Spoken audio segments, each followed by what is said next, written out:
Hello, welcome everybody. Hello.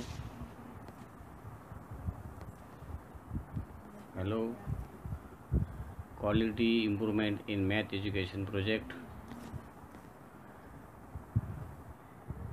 Name of the master trainer Chandrakant Vasuntrao Gavane. Registration number B014. Name of school Mahatma Jyotiba Phule Vidyalaya Pinjar, district Akola. Name of the topic is arithmetic progression.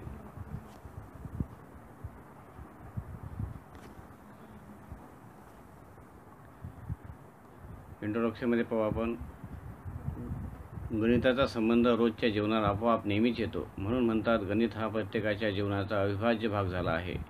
ज्याला गणितात रुची त्याला इतर विषय जास्त अवघड जात नाहीत. त्यांचे लॉजिक चांगले असते. रोजच्या धकाधकीच्या जीवनात कळत नकळत सभोवतालच्या निसर्गातील घडामोडी बदलांचा तर्कसंगत विचार केल्यास निसर्गसुद्धा गणिताचा ताळमेळ जपतो हे आपल्या केवळ निरीक्षणावरून दिसून येईल. तर ह्याची माहिती सांगत असताना त्याचे 3 स्टेज पडतात: observe and explore, define and prove, apply and evaluate. तर त्यापैकी आपण ऑब्झर्व अँड एक्सप्लोरमध्ये ह्या 8 आकृत्या आहेत. या 8 आकृत्यांचं निरीक्षण करणार आहोत. तर पहिल्या आकृतीमध्ये कॉईन्स दाखवलेले आहेत. पहिल्या रांगेमध्ये 2 कॉईन आहेत. नंतर ते कॉईनची संख्या 3 न वाढत आहे. जी वाढ होत आहे ते लाल रंगानं दाखवण्यात आलेली आहे. आकृती क्रमांक 2 मध्ये स्क्वेअर दाखवलेले आहेत.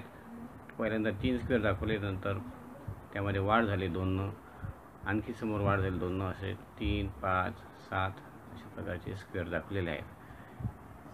आकृती क्रमांक 3 मध्ये रोपट्याची वाढ कशी होते, क्रमाक्रमान होते तर ते सांगितलेलं आहे. त्यामध्ये तुम्हाला पाहायचं आहे, ते निरीक्षण करायचं आहे. सनफ्लॉवरमध्ये ते फुलांची रचना ही सुद्धा विशिष्ट क्रमागत पद्धतीने केलेली असते.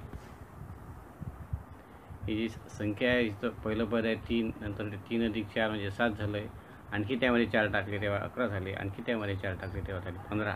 अशा प्रकारची ही सुद्धा 3, 7, 11, 15 ही सुद्धा संख्याची मालिका, विशिष्ट प्रकारची मालिका आहे. त्यामध्ये विशिष्ट क्रम आहे ते दिसून येते.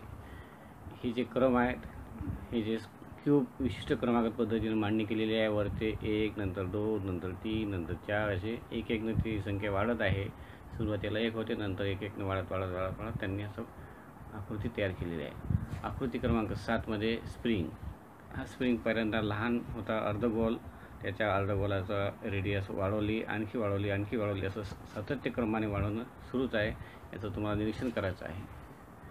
हे आहे आलेख. यामध्ये हिरवा आणि पांढरा पार्ट आहे. हिरव्या पार्टची रचना कशी आहे, त्याचे उभे स्तंभाची उंची थोडी 1 सेंटीमीटरनं कमी होत आहे.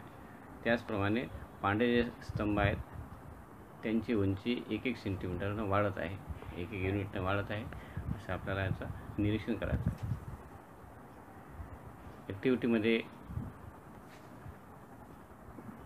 आपल्यासमोर आकृती आहे मंदिराची. हे जे मंदिर आहे त्याचं वरचा घुमट पहा तुम्ही, आणि त्यामध्ये त्याचा आकार वरतून खाली असं वाढत चालला असं आपल्या लक्षात येईल. या आकृती क्रमांकमध्ये पहिल्या रांगेत एकच बदक आहे, नंतर 2, नंतर 3, नंतर 4 असे ते संख्या वाढत आहे.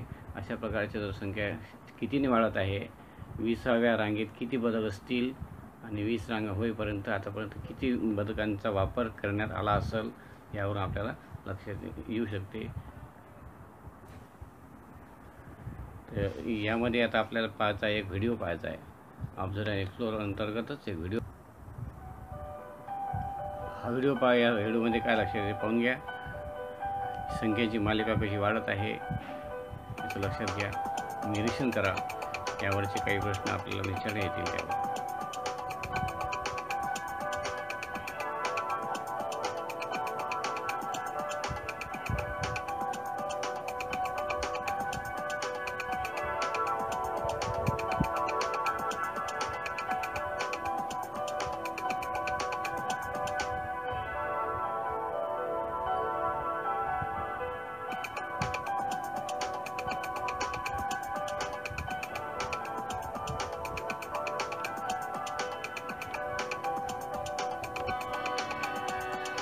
विशिष्ट क्रमांकाच्या आकृती वाढत आहे, पुढे जात आहे,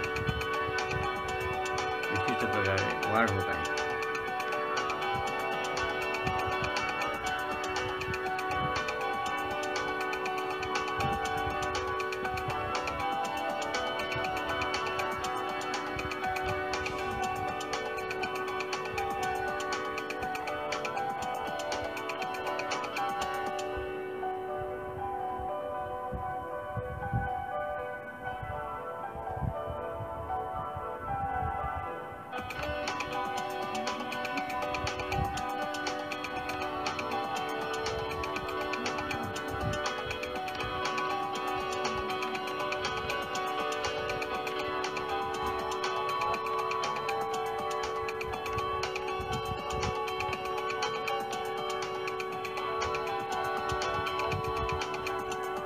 सूर्यफुलाची रचना निसर्गतः विशिष्ट क्रमिकेमध्ये असते, लक्षात येईल.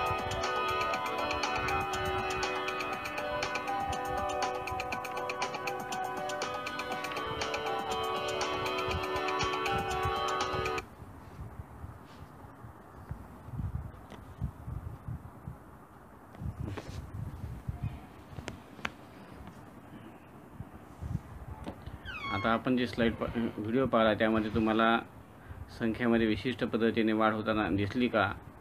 वाढण्याचा क्रम शेवटपर्यंत सारखाच होता का? सूर्यफुलामध्ये सुद्धा फुलांची रचना विशिष्ट अननसाची रचना जी असते ते विशिष्ट प्रकारे वाढत होती का?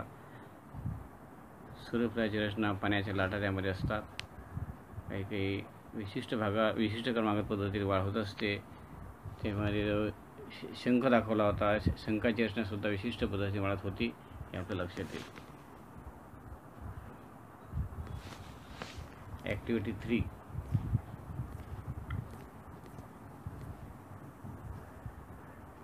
यामध्ये त्रिकोण, चौकोन, पंचकोन, षटकोन असं आकृत्या दाखवलेल्या आहेत.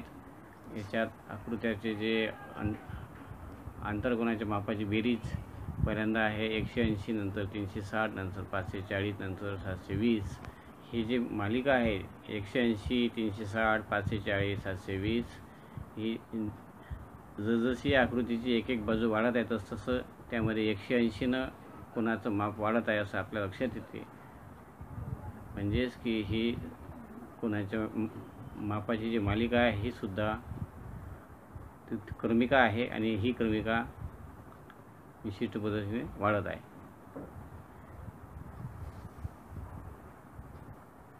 यानंतर आपण पाहू आलेख चित्र. आलेख चित्रामध्ये कॉन्सेंट्रिक सर्कल दाखवले, एककेंद्री वर्तुळे दाखवले आहेत. एककेंद्री वर्तुळामध्ये जर समजा याचे सुरुवातीचं वर्तुळ हे 1 सेंटीमीटरचं असलं लहान वर्तुळ आणि नंतरचं 1 सेंटीमीटर, त्या वर्तुळाचं रेडियस 1 सेंटीमीटरपासून 2 सेंटीमीटर, 3 सेंटीमीटर, 4 सेंटीमीटर, 5 सेंटीमीटर असे आपण करत गेलो तर या वर्तुळांच्या रेडियसच्या मापाची मालिका, व्यासाच्या मापाची मालिका, परिघाच्या मापाची मालिका आणि क्षेत्रफळाच्या मापांची मालिका तयार होईल. पण त्यापैकी फक्त वर्तुळाची त्रिज्येची मापाची मालिका, व्यासाच्या मापाची मालिका आणि परिघाच्या मापाची मालिका ही फक्त अंकगणित श्रेणी होईल. पण क्षेत्रफळाच्या मापाची मालिका अंकगणित श्रेणी होणार नाही. याचं कारण काय आहे हे तुम्हाला शोधायचं आहे. यानंतर आपण एक व्हिडिओ पाहू. 4 and so on. This is an arithmetic progression. Because I told you arithmetic progression is a very simple pattern where we keep on adding the same number again and again and again. Now, same 1, 2, 3, 4 itself can be visualized in so many ways. Let me make it a bit more interesting. So, using squares. If you are using squares, how can you visualize 1, 2, 3, 4? There are many ways. Let me show you one basic thing here. So, 1, 1, 2, 1, 2, 3, 1, 2, 3, 4. Now, if you are using circles or let's say semicircles to visualize 1, 2, 3, 4, and this is just to make you think here. There's nothing for you to write down in exams over here. Just to make you think. And so let's start using semicircles. Just take a line. If I take a semicircle with diameter 1, that's like this. Name 1, 2, 3, 4 itself can be visualized in so many ways. Let me make it a bit more interesting. So using squares, if you are using squares, how can you visualize 1, 2, 3, 4? There are many ways. Let me show you one basic thing here. So 1, 1, 2, 1, 2, 3, 1, 2, 3, 4. Now, if you are using circles or let's say semicircles to visualize 1, 2, 3, 4, and this is just to make you think. Here, there's nothing for you to write down in exams over here. Just to make you think, and so let's start using semicircles. Just take a line. If I take a semicircle with diameter 1, that's like this. Then continue with a semicircle with diameter 2, then with 3, then with 4. It's looking good, right? This is like a spiral where each consecutive, the first semicircle with diameter 1, next with 2, next with 3.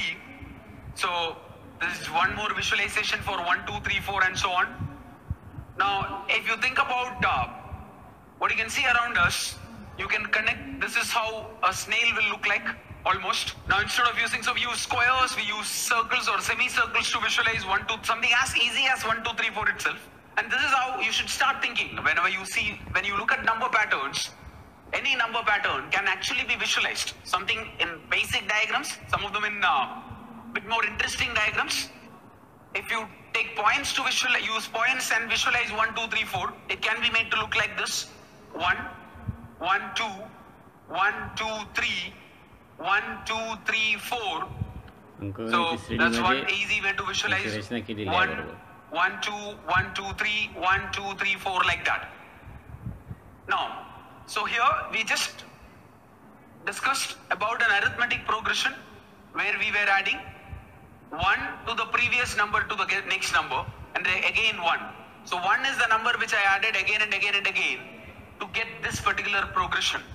Now, if I am adding 2 again and again and again, so let's write that now. 1, 3, 5, 7. If I write this down, we call them odd numbers. But how are we getting the numbers here? By adding 2 here, I got 3. Again 2, I got 5. Again 2, I got 7 like that. So 1, 3, 5, 7. If you want to visualize, let's look at the last diagram itself, where we used points. If I bring that up here, and just join all the outer points here, you'll get a triangle. And join all the points like this, and just count the number of triangles in each line. What you will see is 1. Next line you will see 3 triangles. Next line you will see 5 triangles. Next you will see 7 triangles and so on. So we just visualize 1, 3, 5, 7. If I am using squares to visualize 1, 3, 5, 7. So this 1, 3, 5, 7. Let's try visualizing using squares. Again, it's interesting. So take a square, unit square. So that's 1. Now bring that here. Add 1 on top, 1 to the side. That's 1, 2, 3. Now the same 3 you bring it here. I need to add 2 on top of this because we are adding 2 in every step. So 1 on top and 1 to the right. So that's 1, 3, 5. So again, now just to make it a bit more interesting, now the same 1, 3, 5, if I start adding terms here, 1 plus 3 equal to 4, 1 plus 3 plus 5 equal to 9. So we are getting square numbers. So you should think about, why are we getting square numbers here? Why are we getting square numbers while adding odd numbers? That again it can be visualized, and it's very simple and interesting. So we have first take 1 and then take 3, just rotate and keep it on top. So you'll get a 2 by 2 square here. Now to the 2 by 2 square, if this 5 here, if I just rotate by 90 degrees and keep it on top, that will become a 3 by 3 square, as you can see now. So that's 1 plus 3 plus 5 equal to 9. Almost like the bricks game, Tetris game, which you must have played before. Square numbers. Now, just to make you think a little further, let's look at the number pattern. You start with 1 and keep on adding.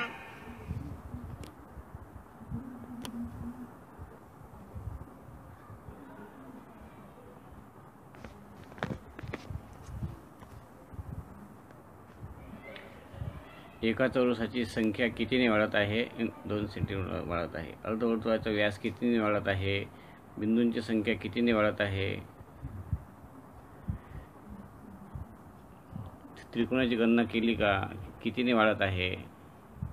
1, 3, 5, 7 इथं 2ने वाढत आहे. चौरसाची रचनामधील चौरस कितीने वाढत आहे? 2ने वाढत आहे. चौरसाची बेरीज करता येईल का? होय. अशा प्रकारचे उत्तर आपल्याला द्यायचे आहेत ऑब्झर्वेशन. आता पाहायचे activity. Identify among which are sequences. यापैकी कोणते सिक्वेन्स आहेत, कोणते नाहीत हे विद्यार्थी ओळखतील. त्यांचा क्रम सांगतील, कोणते नसतील, कोणते असतील, आहेत तर का आहेत, नाही तर का नाहीत. Find the following series are in AP or not. If yes, then find T1 and value of D. तर त्या अर्थमॅटिक प्रोग्रेशन अंकगणित सिरीज असतील तर त्याच्या पहिले पद आणि साधारण फरक आपल्याला काढायचा आहे. यापैकी मी जे हायलाईट केले आहेत 2 लाल उदाहरणं हे अंकगणित सिरीजमध्ये मोडत नाहीत, याचा विचार तुम्हाला करायचा आहे.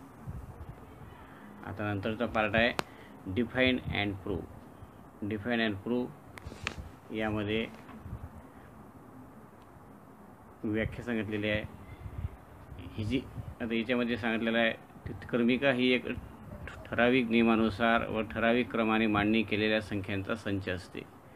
त्याचे पहिले पद T1, नंतर T2, T3 up to Tn म्हणजे सामान्य पद दाखवतात Tnने. अशा प्रकारचे विशिष्ट क्रम त्यामध्ये असतो. त्या क्रमिकेच्या पदांची बेरीज जर करतो म्हटलं तर पहिल्या पदाची बेरीज म्हणजे T1 म्हणजेच S1 होईल. पहिल्या 2 पदाची बेरीज म्हणजे T1 अधिक T2 बरोबर S2 होईल. पहिल्या 3 पदाची बेरीज बरोबर T1 अधिक T2 अधिक T3 बरोबर S3 होईल. अशा प्रकारे संपूर्ण पदाची बेरीज जर करतो म्हटलं तर T1 अधिक T2 अधिक T3 up to Tn is equal to Sn होईल. आणि याच्यावरूनच सूत्र निघालेलं आहे Tn is equal to Sn minus Sn minus 1. या Snच्या किमतीवरून आपण कोणते ही जी क्रमिका असते त्या याचं कोणतंही पद काढू शकतो. यांची किंमत माहीत असेल, Snची किंमत माहीत असेल.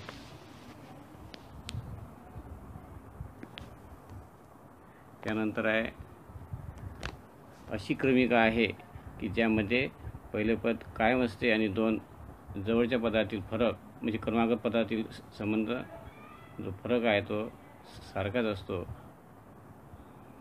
तर त्या श्रेणीचे प्रकार पडतात 3: अंकगणितीय श्रेणी, भूमितीय श्रेणी आणि समाधी श्रेणी. तर अंकगणितीय श्रेणीची व्याख्या अशी आहे. अंकगणितीय श्रेणी ही अशी क्रमिका आहे की जिच्या पहिल्या पदाव्यतिरिक्त कोणतेही पद आपण आधीच्या पदात एक निश्चित संख्या मिळवून शोधू शकतो.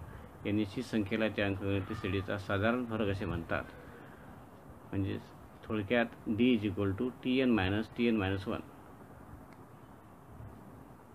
आणि त्याचं अंकगणितीय श्रेणीचे सामान्य पद काढण्याचे सूत्र आहे Tn is equal to A plus n minus 1 of D. येथे A हे अंकगणितीय श्रेणीचे पहिले पद आहे, D हे साधारण फरकाचं काम करते.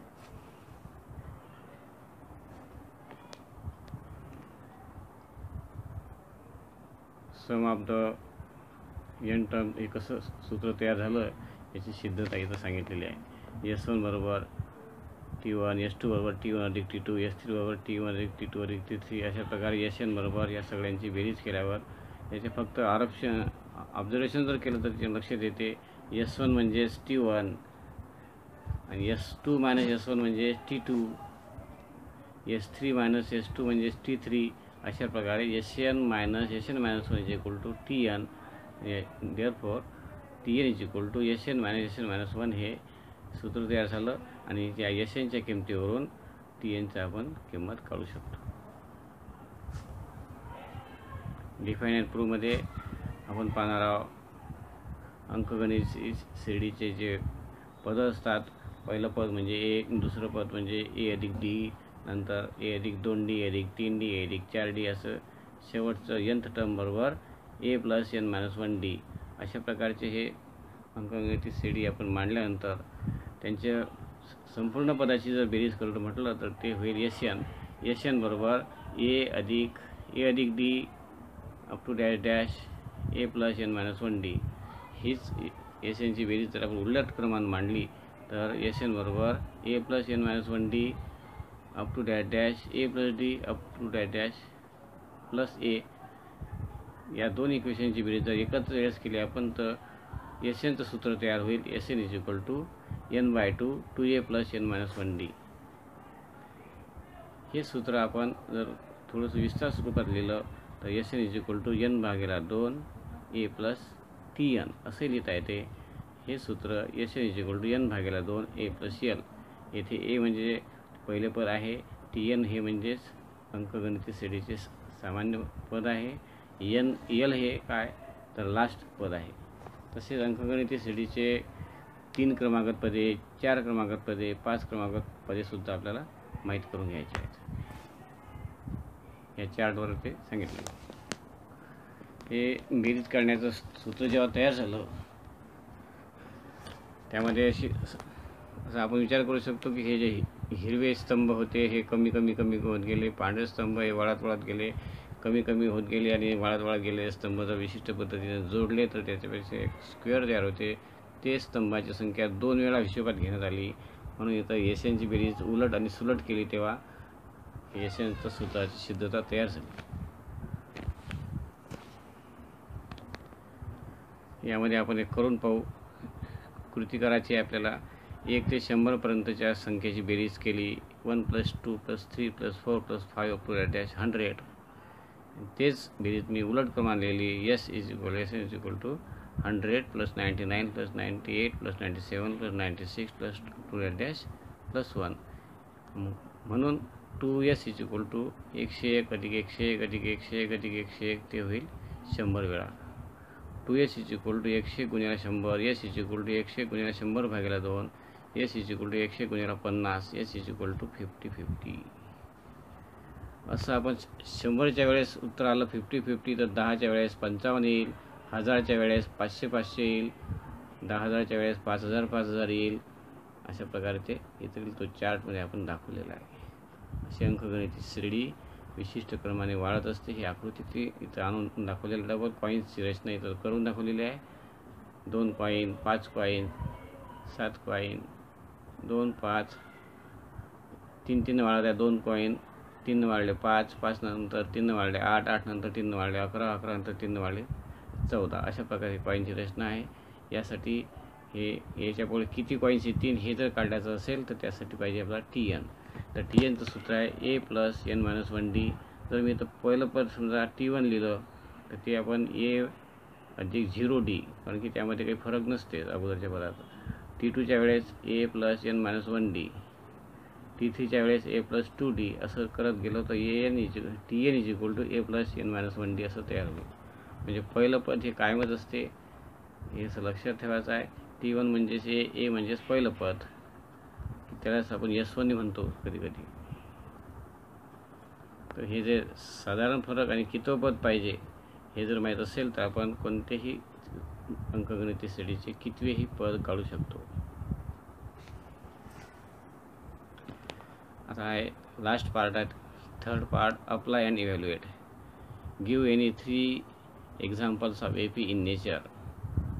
काउंटर एक्झाम्पल दिला आम्ही अननसाचं जे कवरिंग आहे हे AP असते. आपल्याला 3 उदाहरणं आणखी शोधायचे आहेत. अजून ॲक्टिव्हिटी आहे, find out common difference D and find A and from it show that which list of the numbers are in AP, and if they are in AP mark yes, if not then mark no. उदाहरण number 1 मध्ये आहे 0.5, 2, 3.5, 5 ही अंकगणिती श्रेणी आहे का, तर त्यांनी marking केलेलं yes आहे म्हणून. 1, 3, 6, 10 ही अंकगणिती श्रेणी आहे का, ती अंकगणिती श्रेणी नाही, कारण की त्यामध्ये साधारण फरक D हा समान नाही म्हणून हे नाही. 22, 26, 28, आता 28 नंतर 30 पाहिजे होतं, म्हणजे 2चा फरक का मिळाला असता, हे नाही आहे. 4, 3, 2, 1 ही आहे, कमी होत आहे. कमी होऊ दे किंवा वाढू दे किंवा स्थिर राहू दे, पण त्यामध्ये लगतच्या पदामधील फरक हा समान असला पाहिजे, हे आपल्याला पाहायचं आहे. ॲक्टिव्हिटी क्रमांक, यामध्ये ॲक्टिव्हिटीमध्ये असं पाहायचं आहे की find out the first 4 terms of the sequence which nth term is 4n+1. म्हणजे nth टर्म दिली असताना आपल्याला 4 टर्म काढायचे आहेत. यासाठी सोपी कृती आहे. n बरोबर 1 ठेवा, n बरोबर 2 ठेवा, n बरोबर 3 ठेवा, n बरोबर 4 ठेवा. असं ठेवल्यावर ज्या काही किमती येतील त्या किमती म्हणजे त्याचे पहिलं पद, दुसरं पद असं ते असणार आहे. Find the first 3 terms of the sequence whose n term is 1/n² + 1. यामध्ये सुद्धा n ची किंमत 1, 2, 3 असं ठेवल्यावर ज्या किमती येतील त्या किमती म्हणजे त्याच्या टर्म्स असतील. Find the first term of the sequence if Sn is given. Sn दिलं असता किमती काढणे, त्यासाठी आपल्याला एक चार्ट पूर्ण करायचा आहे. हा Snच्या किमती S1, S2, S3, T1, T2, T3च्या किमती काढायच्या आहे. तर उदाहरण नंबर 1 मध्ये आहे n वर्ग कंसात n अधिक 1. त्यामध्ये n ची किंमत 1 ठेवून S1 ची किंमत काढायची आहे, S2 ची काढायची आहे, n ची किंमत 2 ठेवून, n ची किंमत 3 ठेवून S3 ची काढायची आहे. आणि त्या किमतीच्या आधारे वरील सूत्रानुसार Tnचं जे सूत्र आहे वर दिलं आहे ब्लॉकमध्ये, त्याचा वापर करून T1, T2, T3चे काढून हे उदाहरण सोडवायचे आपल्याला. Are these sequences in AP. कोणते सिक्वेन्स हे AP मध्ये आहे का? तर नाही, ही सिक्वेन्स AP मध्ये नाही. कारण की याच्या पहिली टर्म 2, 10, 24, 1, 8, 27, 1, 4, 9 यामध्ये विशिष्ट क्रम तयार झालेला नाही आणि साधारण फरक समान नाही, म्हणून ते नाही आहे. Activity. If in AP first term A common difference is given, find out first 5 terms. A आणि Dच्या किमती दिल्या असता आपल्याला त्या अंकगणिती श्रेणीच्या 5 पदं काढायचे आहे, 5 टर्म्स काढायचे आहेत. तर ह्या चार्ट आपल्याला पूर्ण करायचा आहे ॲक्टिव्हिटीच्या सहाय्याने. ॲक्टिव्हिटीसाठी होमवर्क आहे.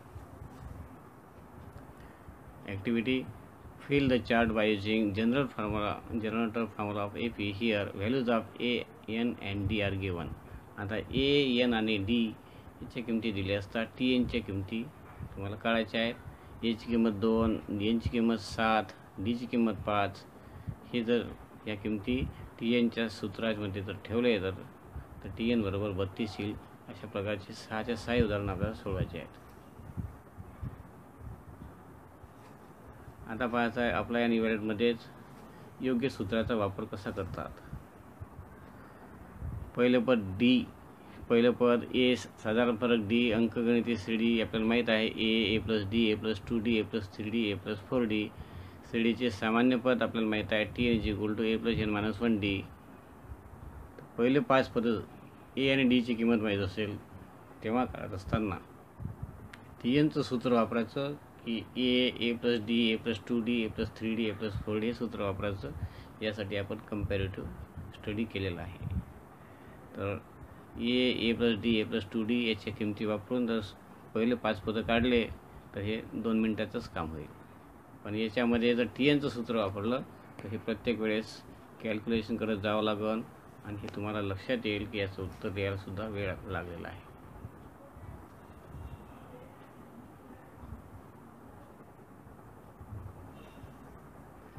हे आपण करून पाहायचं घरी. अप्लाय अँड इव्हॅल्युएटमध्ये एका शेतकऱ्याने खाजगी सावकाराकडून 3 लाख रुपये कर्ज घेतले. त्याने व्याजासह ती रक्कम फेडताना 1000 रुपये महिना व नंतरच्या प्रत्येक हप्त्यात 100 रुपयांनी वाढ करून नियमितपणे भरले. 90 हप्त्यामध्ये पूर्ण रक्कम व्याजासह भरली असेल तर त्या शेतकऱ्याने सावकाराला किती व्याज दिले.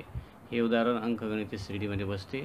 पहिले जे पद आहे ते A = 1000 रुपये आणि ते D = साधारण फरक म्हणजे 100 रुपये आणि हप्त्यांची संख्या 90 आणि आतापर्यंत किती पैसे दिले हे Snच्या सूत्राचा वापर करून आपण काढू शकतो. 10, 15, 20, 25, 30 या अंकगणित श्रेणीचे T20 आणि S20 काढा. Sn आणि Tnचं सूत्र आपल्याकडे माहीत आहे. इथं पहिलं पद 10 आहे, साधारण फरक 5 आहे. या साधारण फरक 5, यांची किंमत 20 या किमतीचा वापर करून ह्या किमती Tnच्या किमतीमध्ये सूत्रामध्ये ठेवायच्या. Tn = A + n - 1D. त्यामध्ये ठेवल्यावर T20 = 105 येते आणि Sn = n/2 2A + n - 1D अशा किमती ठेवल्यावर तर S20 = 1150 येते. अशा प्रकारचं आणखी एक उदाहरण आहे. शाब्दिक उदाहरणाचा आपण वापर करत आहोत. यामध्ये एका जोडप्याने आपल्या भविष्याची तरतूद म्हणून 1 रुपये बचत करण्यास सुरुवात करून दर दिवशी 1 रुपया अगोदरच्या दिवसापेक्षा वाढून जमा करण्याचा संकल्प केल्यास व त्याप्रमाणे प्रामाणिकपणे 1 जानेवारी 2016 ते 31 डिसेंबर 2025 अशी 10 वर्षे बचत केल्यास त्यांची मूळ रक्कम किती जमा होईल, तसेच त्यांनी ती रक्कम 31 डिसेंबर 2020च्या अखेरीस मोजली असती तर किती भरली असती. वरील बचतीचे उदाहरण हे अंकगणिती श्रेणीचे उदाहरण होईल का, ती शांत असेल की अनंत का, हे आता ही जी अंकगणिती श्रेणी आहे यामध्ये सुरुवातीला 1 रुपयाची बचत, नंतर ती 1 रुपयाने वाढत आहे. पहिले पद ए साधारण फरक आहे, पण आता प्रत्येक वर्षाचे 1 जानेवारी ते 1 डिसेंबर हे प्रत्येक वर्षाचे आपण दिवस काढत आहोत. तर 1 जानेवारी 16 ते 1 डिसेंबर 16पर्यंत 366 दिवस झाले. यामध्ये लीप इयरचा सुद्धा विचार करणं आवश्यक आहे. लीप इयर नसताना ते 365 दिवस असतात. 4 वर्षांनी लीप वर्ष येते, याची नोंद घेऊन आपण हे सगळे त्यांचे दिवस मोजलेले आहेत.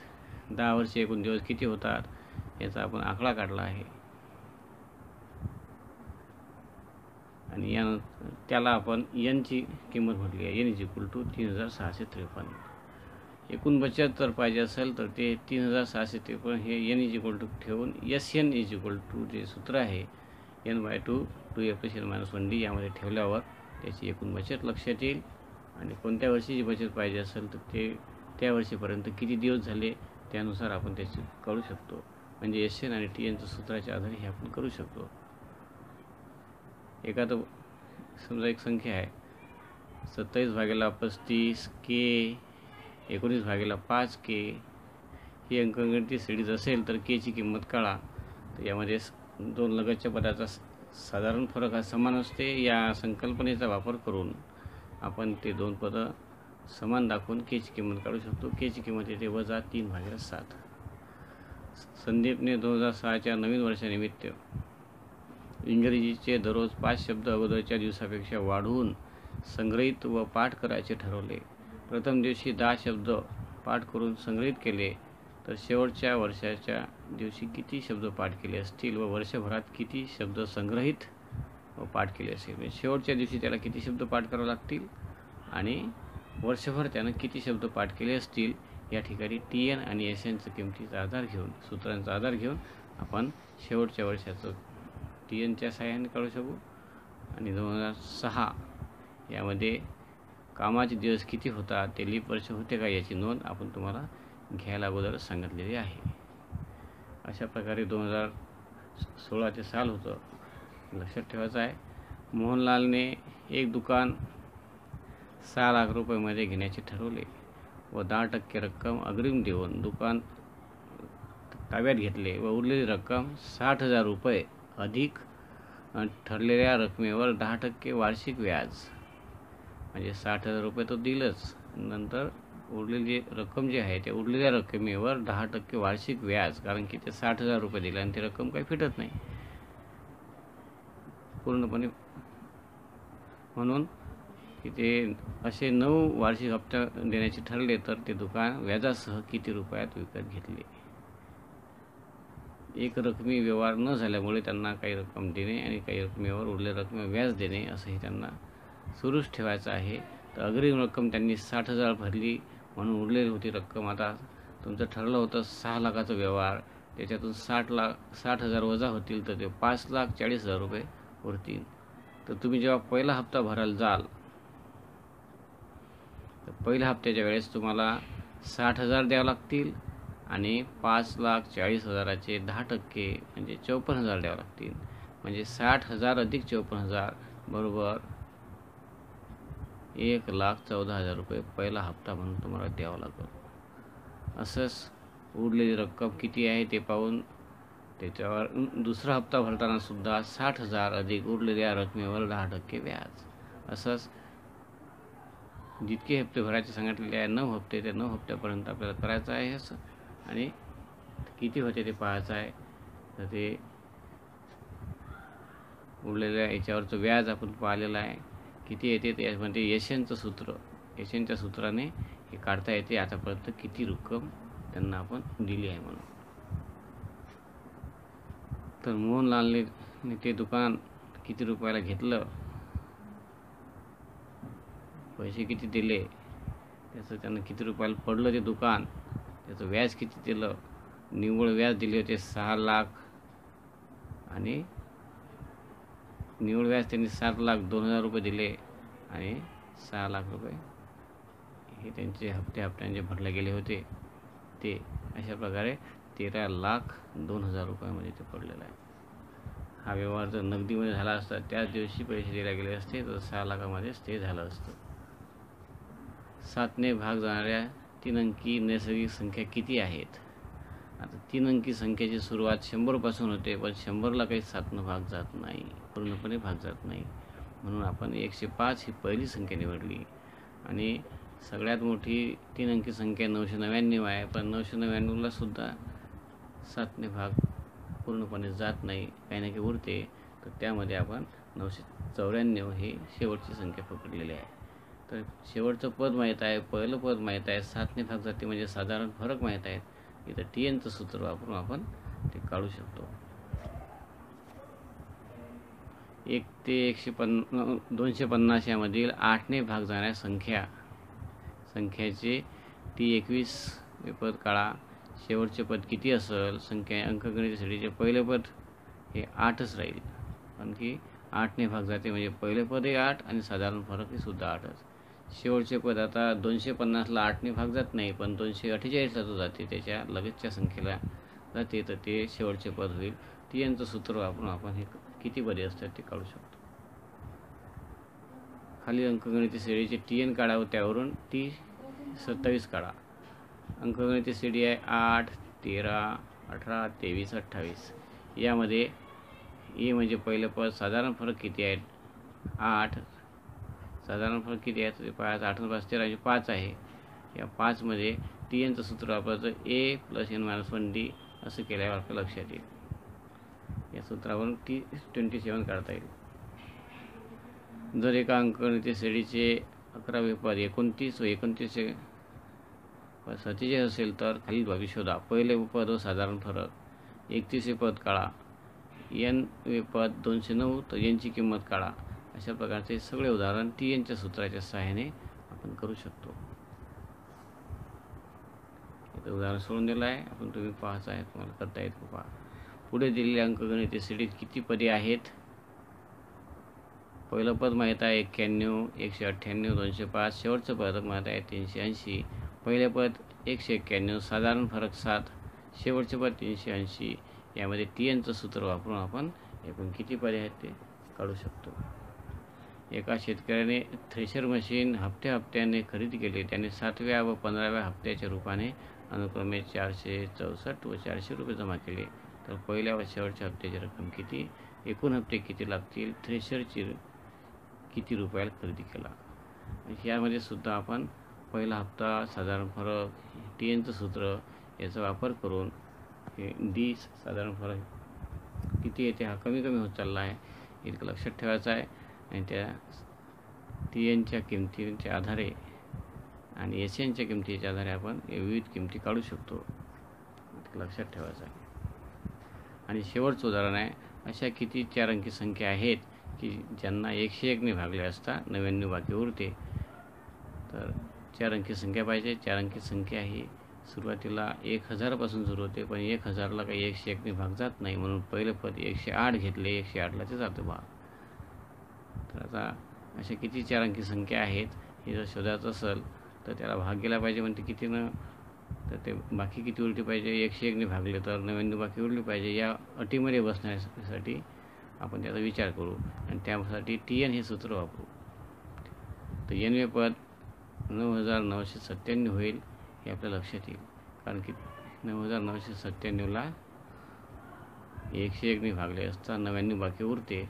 याचा आधार घेऊन आपण किती 4 अंकी संख्या येतील हे आपण